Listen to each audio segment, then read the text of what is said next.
नमस्कार, सत श्री अकाल, आदाब। मैं आपका पवनीश यादव। स्वागत है आपका मेरे YouTube चैनल पर। और आज मैं मौजूद हूँ मेरठ के गंगानगर क्षेत्र में। वो गंगानगर क्षेत्र जहाँ समाज सेवा भी होते हैं, राजनीतिक व्यक्ति भी होते हैं, किसान नेता भी मिलते हैं। ये क्षेत्र एक ऐसा क्षेत्र है इधर का, यहाँ पर लोग एक्टिव होते हैं समाज के लिए। तो आज मैं मौजूद हूँ और मुलाकात करवाता हूँ आपको अपने इस YouTube चैनल पर हमारे मित्र, हमारे भाई, किसान नेता, भारतीय किसान यूनियन आज़ाद के राष्ट्रीय अध्यक्ष नितिन बालियान से। धन्यवाद पवनीश जी, आप आए, आपका स्वागत है, अभिनंदन है गंगानगर क्षेत्र में। बहुत बहुत स्वागत है आपका। आपके दर्शकों का बहुत बहुत धन्यवाद, आभार, शुक्रिया, नमस्कार। तो सवाल ये है हमारा आपसे कि जिस तरीके से आप एक छात्र व्यवस्था को लेकर आप जिस तरीके से आप आए राजनीति में सेवा के लिए, तो मतलब कैसा आपको उसमें एनवायरनमेंट मिला? क्यों आपको ये प्रेरणा ऐसे मिली कि आपको आना चाहिए इस चीज़ में? देखो, छात्र राजनीति से ही हमने देखा कि जो मध्यम वर्गीय लोग हैं, जो निम्न स्तर के लोग हैं, उनका एक प्रकार से शोषण होता हुआ आया। चाहे वो अब की जो शिक्षा प्रणाली है, जो शिक्षा व्यवस्था है, जो पूंजीपति लोगों के हाथ में चली गई। तो अगर हमने सोचा कि अगर इनके खिलाफ कोई आवाज़ नहीं उठाएगा तो ये इसी प्रकार दबती चली जाएंगी और आने वाले समय में वही लोग पढ़ पाएंगे, वही लोग लिख पाएंगे जो इनके पिता है तो बड़े पूंजीपति होंगे, बड़े व्यापारी होंगे, सरकारी नौकरी में होंगे। बाकी के लोग आने वाले समय में शिक्षा से भी वंचित रह जाएंगे, क्योंकि सरकारी स्कूलों को बंद करती जा रही।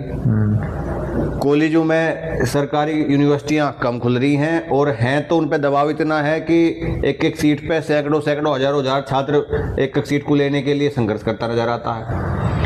प्राइवेट यूनिवर्सिटियों में पैसे देने का छात्रों पे जो गरीब तबके के लोग हैं, मध्यम वर्गीय परिवारों के लोग हैं, किसान मजदूरों के लोग हैं, उनके पास पैसा नहीं है कि वो प्राइवेट यूनिवर्सिटियों में, प्राइवेट कॉलेजों में लाखों रुपए की फीस जमा करके तब एडमिशन ले ले। तो ये तो एक प्रकार का वो हो जाएगा कि आने वाले टाइम में मध्यम वर्गीय परिवार के लोग पढ़ ही नहीं पाएंगे। तो वो सारी व्यवस्थाएं हमने देखी, तो हमें लगा कि जिस प्रकार आज़ादी की लड़ाई में शहीद भगत सिंह, सुखदेव, राजगुरु और तमाम क्रांतिकारी शहीदों ने अपना योगदान दिया कि आने वाले भारत कैसा होगा, और इस पूंजीवाद के खिलाफ लड़ाई लड़ी, इन सब चीज़ों जो आज के टाइम में चल रही हैं सब चीज़ों के खिलाफ उन्होंने लड़ाई लड़ी। तो हमें ये देखते हुए इस क्षेत्र में आना पड़ा कि चलो कोई तो हो आवाज़ उठाने के लिए, कोई तो लड़ाई लड़ने के लिए तैयार हो। तो हमने पहल करी। और जो तमाम पहले के नेता थे, छात्र नेता थे, या फिर बात करें उसी में गवर्नमेंट कॉलेज बहुत हैं, तो ऐसी क्या व्यवस्था है कि छात्र नेता अब नहीं आ रहे आपके बाद? जैसे एक टाइम होता है उसके बाद आने कम हुए, और गवर्नमेंट कॉलेज की भी दुर्दशा हो रही है, वे प्राइवेट कॉलेज ज़्यादा आ रहे हैं, तो ऐसा क्यों है? देखो, छात्र राजनीति तो पहले से होती आई, पहले से छात्र नेताओं ने अपनी आवाज़ उठाई। फिर उसके बाद जो छात्र राजनीति के लोग हैं वो अपना आगे की तो किसी पार्टी में चले जाते हैं या फिर किसी और प्रकार से राजनीति में समाज क्षेत्रों में आते हैं। तो नए छात्र कॉलेज यूनिवर्सिटी में आते हैं, वे फिर नई लड़ाई लड़ते हैं। तो इसी प्रकार ये तो एक साइकिल है, घूम रही है। पहले भी लोग लड़ाई लड़ रहे थे, आज भी लड़ाई लड़ रहे। अब हमने भी किसानों का संगठन बनाया, किसान मजदूरों की लड़ाई लड़ रहे, पहले छात्रों की भी लड़ाई लड़ी, और बीच में हमने गौरक्षा सेवा समिति नामक भी संगठन चलाया। बेजुबानों की हमने जो एक बड़ा मुद्दा इस देश में गाय का रहा, हमने उस मुद्दे पे बड़ी लड़ाई लड़ने का काम किया। तो छात्र राजनीति तो पहले से सक्रिय थी, लेकिन छात्र राजनीति एक सक्रिय है, वहाँ से एक नर्सरी कहा जाता है छात्र राजनीति को, राजनीति का नर्सरी में सीखते हैं। उसके बाद आगे जाके वे चाहे विधानसभाओं में जाके अपने देश के और प्रदेश के विधानसभाओं के मुद्दे उठाए हैं संसद में।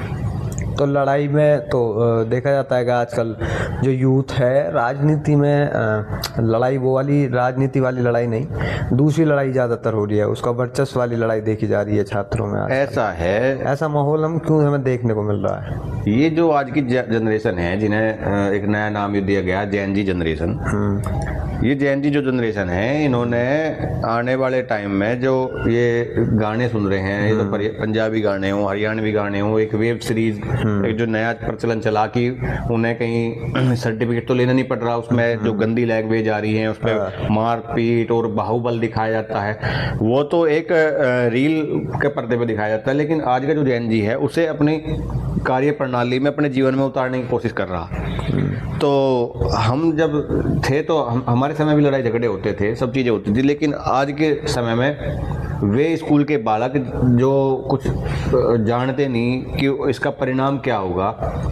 आपने देखा होगा बहुत सारी चीजें ऐसी आ रही, तमंचे लेके कट्टे लेके रील बना रहे आजकल के बालक, बहुत बहुत वायरल होती है। तो ये ऐसी चीजें हैं कि ये चीजें आजकल की जो छोटी प्रणाली है, ये पीढ़ी है, इन्हें ये चीजें नहीं करनी चाहिए। जेन जी जनरेशन जो है हमारी, इन्हें ध्यान देना चाहिए आज के राजनीतिक हालातों पे, इन्हें ध्यान देना चाहिए अपनी स्कूल की पढ़ाई शिक्षा पे, क्योंकि शिक्षित होंगे तो सवाल करेंगे, शिक्षित नहीं होंगे तो क्या सवाल करेंगे। इनके हाथ में तो इंस्टाग्राम, फेसबुक और ये सब एंड्रॉयड फोन और डाटा सरकार ने दे दिया। ये इसलिए दे दिया क्योंकि जो लड़ने वाले लोग थे वे पुराने विधानसभाओं में या कहीं भी चले गए, पुराने लोग या जो बुजुर्ग हो चुके थे वे मर खप गए।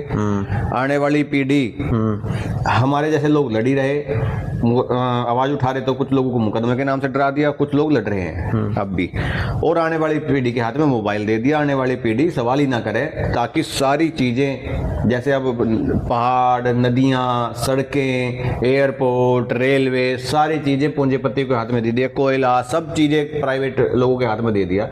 तो आने वाले पीढ़ी जो जेन जी जनरेशन है वे सवाल न पूछे। ये बहुत बड़ा प्रोपेगेंडा सरकारों का है, ये बहुत बड़ा प्रोपेगेंडा रखता है। पहले बेरोजगार, अशिक्षित नहीं थे तो लोग सवाल नहीं कर पाते थे। अब जिस तरीके से समय आगे बढ़ा, लोग अवेयरनेस हुए, शिक्षा मिलनी प्राप्त हुई, तो अब लगा कि किस तरीके से डाउन करा जा सकता है, किस तरीके से भटकाया जा सकता है। तो डाटा लिया है बहुत सारा अनलिमिटेड, कहीं ना कहीं जियो की भी योगदान है। हाथ में डाटा दे दिया, इनके हाथ में एक फोन दे दिया, और वो पूरा दिन उसी में व्यस्त रहते हैं। वो ना तो सवाल पूछना चाहते, और उन्हें कहें भाई तुम सवाल पूछो सरकार से, तो सवाल पूछने वालों के खिलाफ भी ये कहते हैं कि तुम्हारा क्या स्वार्थ है इसमें। अरे स्वार्थ तो तुम्हारे भविष्य को लेके है भाई। क्या आने वाली पीढ़ी कैसे जिएगी, आने वाली पीढ़ी कैसे सांस लेगी, कैसे लेगी। इतना प्रदूषण अभी आपने देखा, इतना प्रदूषण हमारे दिल्ली एनसीआर क्षेत्र में हम रहते हैं कि हवा लेना दुभर हो गया। हमारे फेफड़े दिन प्रतिदिन खराब होते जा रहे हैं इस प्रदूषण के कारण। लेकिन सोचने वाली बात ये है कि कोई इस पर गौर करने को तैयार नहीं, विचार करने को तैयार नहीं। पहले बड़ी बड़ी फैक्ट्रियों को रजिस्ट्रेशन देकर हमारा पानी जो भूजल है उसे प्रदूषित किया गया।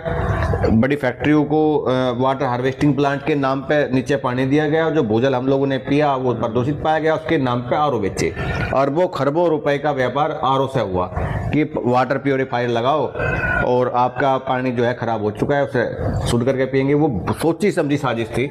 आज जो आरओ कंपनी है उन्हें देखना अरबों खरबों का व्यापार कर रही है, सरकार को उससे अरबों खरबों का व्यापार मिला। और इसी में अब हवा प्रदूषित इन लोगों ने कर दी, हवा प्रदूषित कर दी। तो अब एक नई चीज लेके ये पूंजीपति फिर लेके आगे, एयर प्योरीफाई। कोरोना जैसी चीज में भी अगर हमने इन सब चीजों से सबक नहीं ली कि हमने एक सिलेंडर, आपने देखा होगा लाखों रुपए का ऑक्सीजन सिलेंडर अस्पतालों में मिला, और हम इस हवा को प्रदूषित कर रहे हैं, जिस हवा में सबको सांस लेनी, जिसमें सबको ऑक्सीजन लेनी। अगर इसके नाम पे भी अब एयर प्योरीफायर बेचे जाएंगे तो आने वाले समय में मैं आपको बता दूं, अगर ये जेन जी जनरेशन ना जागी, आने वाले लोग ना जागे, जो ये फोन में रील देखने वाले लोग ना जागे, तो आने वाले टाइम में सांस भी किस्तों को लेनी पड़ेगी। ये मिल ही रहा, देखने को भी आ रहा बहुत सारी चीज़ें। EQI आप देखो कितना है। और हम अगर बात करें भारत और लोगों से अगर कंपेयर की, तो वहाँ का जो EQI एक लेवल लिमिटेड होता है, तो 400 तक जा रहा है। इसलिए जा रहा है ना कि जागरूकता है नहीं, और जो जागरूक लोग हैं, किसी का मुंह किसी को पैसे देकर बंद करवा दिया जा, किसी को मुकदमे दर्ज करवा दिया जा, कुछ लोगों को फोन में अपने रील देख के मजा आ रहा, उन्हें कोई फर्क नहीं पड़ता।